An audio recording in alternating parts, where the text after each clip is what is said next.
чачын жайып алган мындай. Мирбектин мага көзү жаккан. Ошондой бетимен өткөн да. Бабник бул бешик. Ооба дей берем. Бетиңе кислота чачып кетебиз.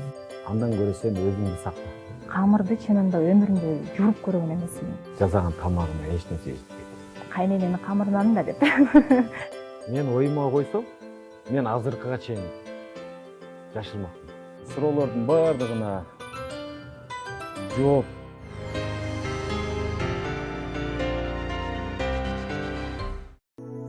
Махаббат. Бул 7 ариптин ичинде кандай гана күчтүү сезим жатат. Ансыз жашоо көрксүз, дүйнө бош. Үй бүлө куруу үчүн да дал ушул улуу сезимди баштан өткөрүү кажет. Махаббат баяны программасынын кезектеги коноктору 13 жылдан бери кол кармашып, жашоонун ачуу таттуусун бирге татып, өйдөдө өбөк, ылдыйда жөлөк болгон жуптар эстрада арчысы Мирбек Иманбеков жана анын жубайы Бурул болмокчу.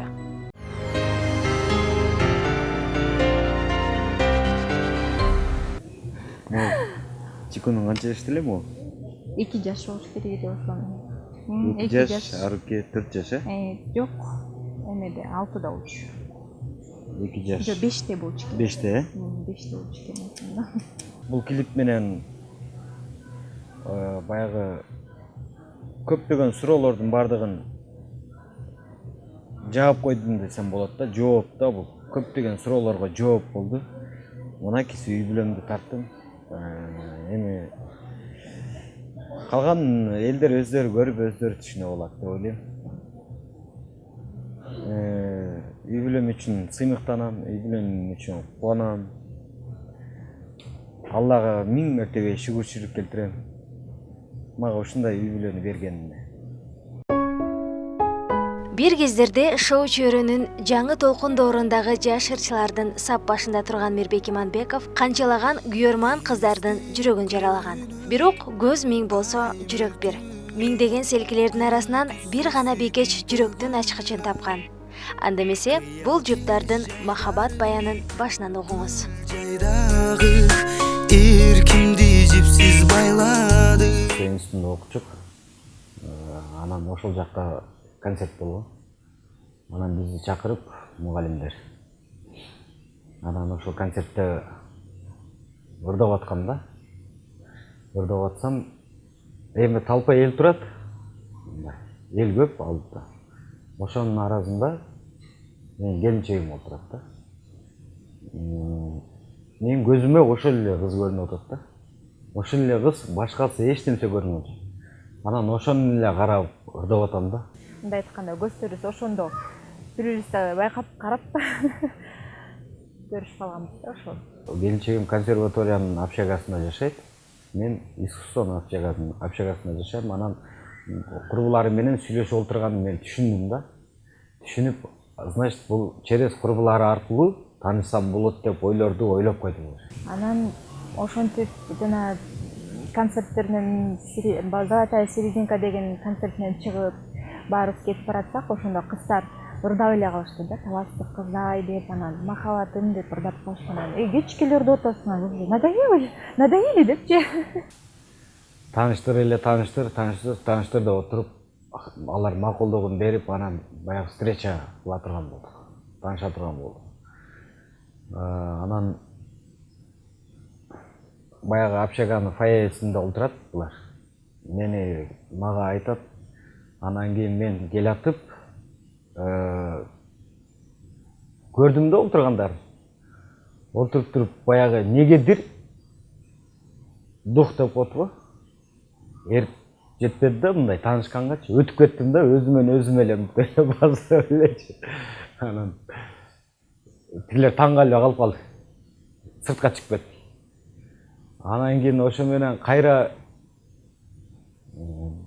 кирип таанышам дедим да. Өзүмдү мындай жыйнап таанышам азыр деп барып туруп кирип баратып, кайра дагы духум жетпеди. Кайра өтүп кетти. Сөз менен түшүндүрүү мүмкүн болбогон бул сезимди эки ашык көз менен көрүп, жүрөк менен туят. Толкунданган жигит экинчи аракети аркылуу болочоктогу жубайы менен таанышат. Бири-бирин жактырганын сезип, жакындан тааный башташат. Бирок көп узабай гастроль менен Мирбек мырза Ош тарапка кетет. Ошол учурдан пайдаланып, жалтактап айта албаган сезимин телефон аркылуу сөз менен жеткирип, жигит кыз болуп сүйлөшүү сунушун киргизет. 500 бердикти салып туруп чалдым. Ошол 500 бирдигин где-то бир 2 саатка жетти окшойт. 2 саат сүйлөштүк. Айтпаган сөздөрдүн баарын айттым. Анан эми ошол телефон аркылуу мага ыңгайлуу болду да. Буга бурууга айтуучу сөздөрдүн баарын, тим эле жүрөгүмдөн чыккан сөздөрдүн баардыгын айттым. Баягы аял заты кулагым менен сөйт го. Анан ушундай жакшы сөздөрдү айттым. Анан кийин ийдирип алдым да башын. Телефон аркылуу ийдирдим. Анан кийин баргандан кийин жолугабыз дедим. Сүйлөшкөн кызым болосуңбу деп. Бир 2 сааттай сүйлөштүк го дейм. Ошентип мен макулдугумду берип, анан 21 март күнү Ноорузда келди да. Баягы эле духум жетпей, кудуретим жетпей эле өзүмчө кыйналып, анан кийин жатакананын алдына чыксам, курбулар мени туруптур. Анан баягы мен жебешкен болуп калды да. Анан карап турам. Ал курбулар менен туруп мени көрдү дагы. Анан түпсүз мен жака басып келди да. Басып келатканда өзүм жоготуп, бир жаман болуп, бир эле катып калып турдум да. Анан келип мен менен учурашып, кандайсың деп ошондой бетимен өпкөн да. Мен анын бетинен деле толук өпүрүм азыр эстесем, менин бетимden өпкөндө тим эле ушундай бир жагымдуу болуп, көрсө бунун баары сүйүү экен деп ойлойм да. Кызганбайм деген менен баары бир кызганат экенсиң. Анткени кызганып кетип, анан ошону менен экөөбүз тааныша кеткенбиз. Барсам жолукпайт мага. Жолукса дагы сөзүмдү укпайт, басып алып кетип калат. Ушинтип бир жумадай жүрдүм. Бир жумадан кийин анан Акбар досума жалдырат. Акбар, менин кызым таарынып атат мага. Мен кантемин? Бир сүйлөшүп бир Акбар менен да тааныштырып койгом да. Ал кезде Акбар Султан баарыбыз чогуу жашайбыз. Анан кийин кантемин? Сен бир ортого түшүп бирдемсе кылайын десем. А дагы ойлонуп макул деп дагы бар бир гүл алып кел деди. Жаңы чыгып аткан кези ошончолук эле чоң акча таппайт ошол моментте. Анан каяктан акча албай туруп бир гүлдү көтөрүп келип белек кылайын десе бере албайм, Акбардын аркасында туруп бере албай турган эсимде. Мен колуман гүлдү алып туруп, могу гүл сага деп Акбар берет. Анан ошону менен экөөбүз жарашып калдык кайра. Анан Акбарга бир разы болуп, ой досум рахмат сага деп. Анан ошо менен экөөбүз жүрдүк.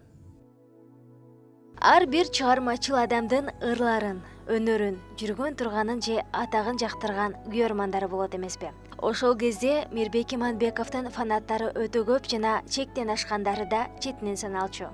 Жеке жашоого кедергисин тийгизиши мүмкүн деп кооптонгон Мирбек мырза сүйлөшкөн кызына атайын жигиттерди коюп кайтартканын да айтат. Себеби болочок жубайын телефон аркылуу бетине кислота чачам деп коркуткандар да болгон экен. Ошо бир эсимде бар, чектен чыгып кеткен күйөрмандары өтө эле көп болчу да. Анан Мирбектин телефонун чалып калып, ошол моментте Мирбек жанында болбой калып, Мирбектин телефонун алып калсам, сен Мирбектин телефонун аласың, мы тебя знаем деп эле бетиңе кислота чачып кетебиз. Биз полный сен кайсы жакта жашайсың, каякта эмне болуп жүрөсүң, кандай кийинесиң, кайсы убактарда, кайсы моменттерде каяка барарыңды баарын билебиз деп коркуткан учурлар болгон. Сүйлөшпөңүз деп бурулду көп коркутту. Бурул өзү дагы мага келип, кантемени, кандай болот, сеники ушинтип моюнтуп атса кандай жашоо болот. Анан кийин мен баягы өзү сактанды окшойт. Анан мен түшүндүрүп бердим. Коркпо сен эчтеке деп. Баягы болгон нерсенин баарын айтып бердим. Мындай болот, сен кызганба. Башында кызганып да жүрдү. Анан сен кызганба. Сен кызганганда дагы айла жок. Мен эч нерсе кыла албайм. Мен аларды барып болуша албайм. Күйөрмандарымды токтото албайм. Көрүп атасың өзү ушундай болуп атат деп баягы акырындык менен айтып жүрүп көндүрдүм да. конкуренция деген болот го, мындай бир кыз сулуураак, келбеттүүрөөк болуп, бою узун, керилген кыздарды көрүп калсаң кадимкидей кызганып кетчүмүн. Азыр бул деген башкача көз караш менен карап калдыбы деп Мирбекти караган күндөрүм көп болду. Акырын кетип баратса кыздар алдыман чыгып калса мынтип кыйгы менен карап атам, ал кызды караган жокпу деп.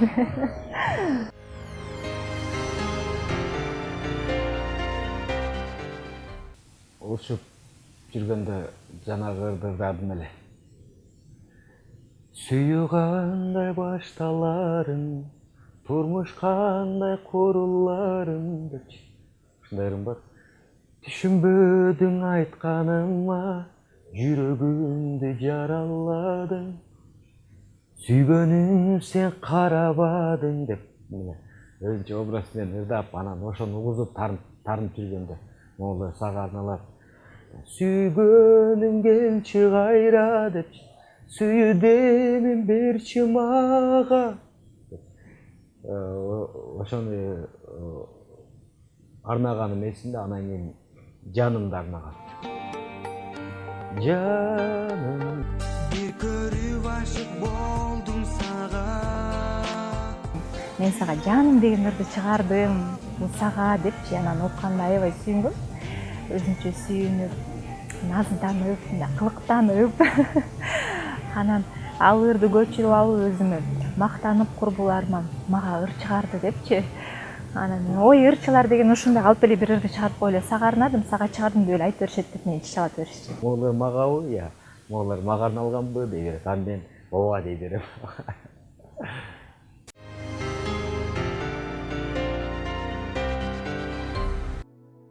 Мына ошентип түгөйлөрдүн таттуу мамилеси уланып, Мирбек мырза үйлөнүү тууралуу чечим кабыл алат. Бирок сүйүктүүсүнө айтпай, жөн гана ата-энеси менен тааныштыруу максатында таласка барып келели деген сунуш киргизип, айылына алып барып ак жоолук салат.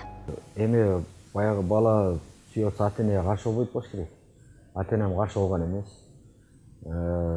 Алып барып үйгө алып барып, анан кийин үйгө киргизип, отургузуп, үйдөгүлөр менен тааныштырып, үйдөгүлөр сыра шок болуп. Анан бир 2 күндөй жүрдүк. 2 күндөн кийин Мирбек мага айтты, мунун баары ошо мына Кудайым буйруса нике кыялы турмушка чык, мага ты согласна. Ошондо мындай айтканда шоковый ситуация болуп калдым. Мен эмне дерин билбей эле, эмне кыларын билбей эле деп унчукпай туруп калсам, же сен противсиңби депчи. Десе, жок, против деле эмес. Деп Ала качып барып алгандай болдум да. Эми кандай болуп калат турмушуң? Бул гастролдоп көп барат, эл арасында көп жүрөт. Ошонун баарын сен көтөрө аласыңбы? Мындай кандай өзүң деп өздөрү мындай бир кооптонуп эметишти. Бирок ошондо деле мен өзүм айтып эле жоопкерчиликти өзүмдүн мойнума алып эле, жок, чыдайм баарына. Бирок мен ошондо түшүнүп аттым, бир аз оорураак болуп калышы мүмкүн депчи. Бирок ошондо деле мындай караганда турмуш, ар бир пенденин турмушу деле бир жеңил деп деле ойлобойм. Кандай болбосун, ар бир пенденин башында оорчулук өтөт, көйгөйлөр болот. Ошондуктан мен бул нерсени жакшы эле алып кеттим деп ойлойм. Азыркы күнгө чейин Мирбек Иманбековдун келинчегинин жашырганы тууралуу ар кандай кептер айтылып келет. Бирок бул тууралуу Мирбек мырза ошол кезде үйлөндүңүз беле деген суроо берилбегендиктен улам бул нерсе айтылган эмес деп белгиледи. Башка жагынан бурмалап, башка жагынан айтып чыгарды эле, анан кийин айла жок айтууга туура келди. Ооба. Мен бирок эч убакта жана башында айтып өткөндөй, мен аялым жок деп бир да жерге айткан эмес. Бир да журналистке. Мисалы, прямой эфирден болобу, жөн кандай бир интервью болобу, эгер мага ошол учурда мага суроо берсе, сен аялың бар турбайбы деп. Суроо берсе, ооба демекмин. Бирок антип суроо берген жок. Туруп эле чыгып кетти да бул нерсе. Анан кийин уже көрөрмандар, окурмандар биле баштады, улам суроолор берип баштады. Анан ошондон кой ачыкка чыгалы деп, анан свадьба көрдүк да. Мен ошол нерсеге сүйүнөм.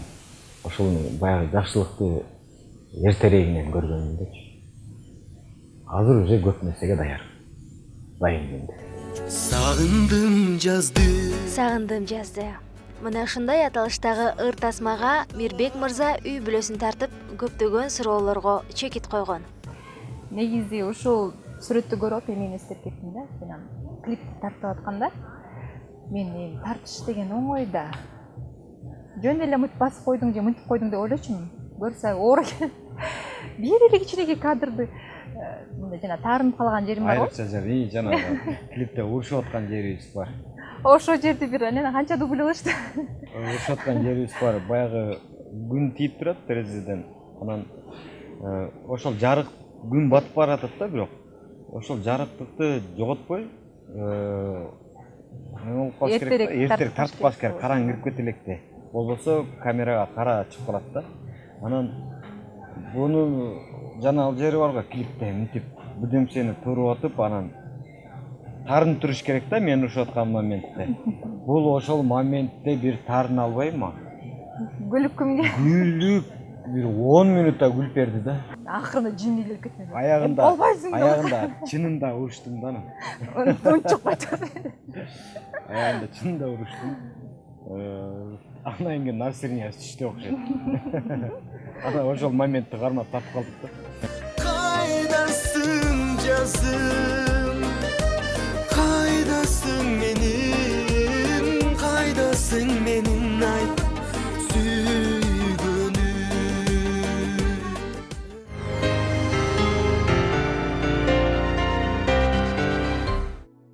Бала бакыт дейт. Учурда жуптар Арооке жана Чынтемир аттуу уу кызды тарбиялап өстүрүүдө. Ал эми алгачкы жолу наристе жытын эскеп, бакыттын даамын таткан күн эсибизден кетпейт деп кубануу менен баяндап отурушту. Бул төрөтканада, анан кийин биз машинада бир жерде отурабыз чогуу. Анан кийин звонок келди эжемден. Буйрса төрөдү, жакшы кызды болдуң дегенде ура деп төртөөбүз жыргаганын сездибиз да. Кыйкырып ура деп. Эми ал кезде жаш экенмин. Бирок ошентсе дагы ушундай бир толкундоо болду да. Ал кезде эч убакта эсимден кетпейт. Балам төрөлгөндө Москвада концерт берип жүргөм. Анан чалышып сүйлөшүп атам. Бурул болсо больницага келди, тоготуп келди деп угуп атам. Анан кийин концертин бүтүрүп, анан Москвадан учтум бери келсе. Анан телефон тартпайт го самолетто. Чыдамым жок да, чыдамым жок. Эмне болуп атат, кандай болуп атат деп эле келип эле телефонду иштетсем эле апам чалды. Ай, сүйүнчү балам. Баалуу болдуң, эркек балалуу болдуң дегенде. Аэропорттун ичинде эл көп го. Мындай билбейм, толкундан кетти. Ура деп өттүм да. Десем элдин баары мени карайт. Мынтип байкап калдым да өзүмдү. О, болду апа, болду, азыр мына деп туруп эле аэропорттон түп-түз эле больницага баргам.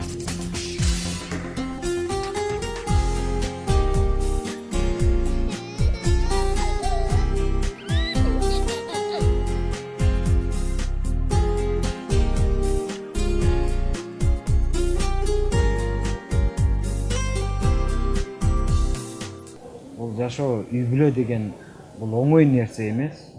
Бул өтө кыйын, бирок ошончалык рахаты аябай сонун да. Бири-бирин түшүнүп, бири-бири үчүн күйүп жашаса, мен ойлойм, баардыгы жакшы болот. Айтылган сөз анык болсо, уккан кулак макул болот. Чакан мамлекетиңиздердин түндүгү түшпөй, очогуңуздардан от өчпөсүн деп бүгүнкү махабат баяны берүүсүн жыйынтыктайбыз. Кийинки эфир аркылуу амандашканча сак саламатта туруңуздар. Seni günde kölökөңө zar bulup altının düşüm